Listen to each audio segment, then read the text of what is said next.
Will the 2024 presidential election results create the biggest gender divide in modern political history? A recent Fox News poll shows a 22-point gender gap between male and female voters, men favoring Trump by 12, women favoring Harris by 10. Joining me now is Frank Luntz, pollster and communications strategist. Frank, 2 to 3 times a week, you're conducting focus groups. You know a little something about the subject. Why the size of this gender divide in this race? Well, the problem is that Kamala Harris reminds men of their first wife, and Donald Trump reminds women of their first husband's divorce lawyer. And it's actually kind of true. I know it's funny, but it's kind of true. And Trump is losing, is actively going out of his way to insult his way to this huge gender. And it's not a gap, it's a chasm. And as you said in the introduction, we've never seen this before. I actually believe that there are going to be divorces because of the battle between them. First, don't insult your opponent for how they look, how they speak. Women can't stand that. Second, they expect you to focus on the future, not on anger about the past. And that's, again, the exact opposite of what Trump is actually doing. And third, particularly now, we've had arguably 8 years of this rough and tumble kind of politics. The economy's been challenging. Inflation has clearly made lives more difficult for so many people. And that you want to lean into that. You acknowledge it. You show people a solution. You give them ideas for how they can change it. That's exactly what Harris did yesterday. You may disagree with what she's saying, but at least she's addressing it.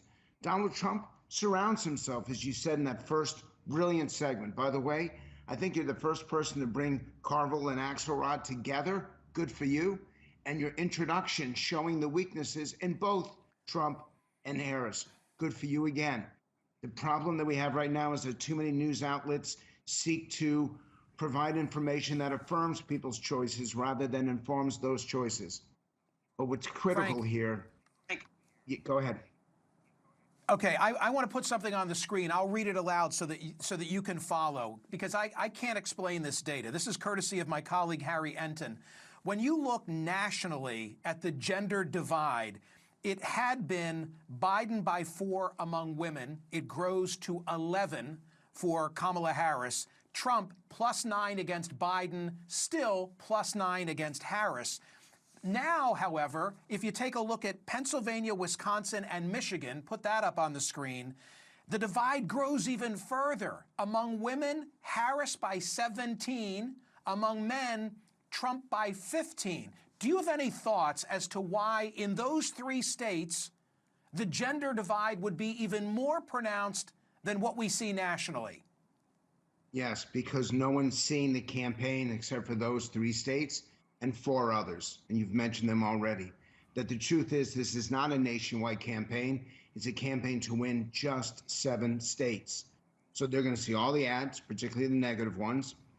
They're going to get all of this intense focus, and I frankly feel sorry for them because they're going to get inundated over the next 3 months, and it becomes oppressive when it's all this negativity, why the other side is evil and why they're enemies, not just opponents. And specifically, it's the younger men versus the younger women. The divide gets smaller and smaller as you get older and older. Once you are age 60 and older, the divide actually isn't significant. The biggest divide is among younger women who see in Harris themselves at some point in the future, and younger men who like Trump's rough and tumble approach to politics. You even see within the Black community, younger men under age 35, a third of them were voting for Trump over Biden. And older women in the Black community, it was 95-3 in favor of the Democratic nominee. So the divide isn't just gender-based, it's also generationally based. And I think it's going to get even wider as we move closer to the election. Your explanation makes sense. I'm a lifelong Pennsylvanian. I feel, I guess, as people who live in Iowa or New Hampshire feel at the outset of a presidential cycle every 4 years in terms of the bombardment of information, mostly advertising in the race, so that we would be more attenuated to some of the issues that would bring out the issue divide it makes sense. Frank Luntz, thank you. Appreciate you being here. Thank you.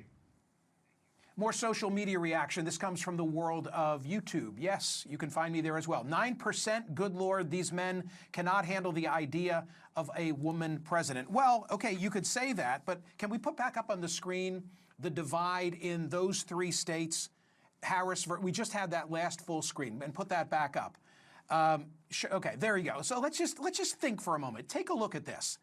Take a look at this. In Pennsylvania, Wisconsin, and Michigan, arguably, Frank Luntz buys into this, the 3 most important states in this election, there was a gender divide among women that was to the benefit of President Biden, 10 points.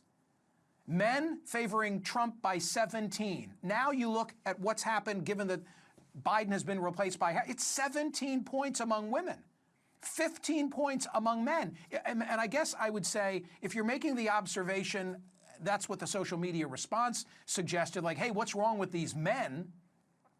You could say the same thing about women.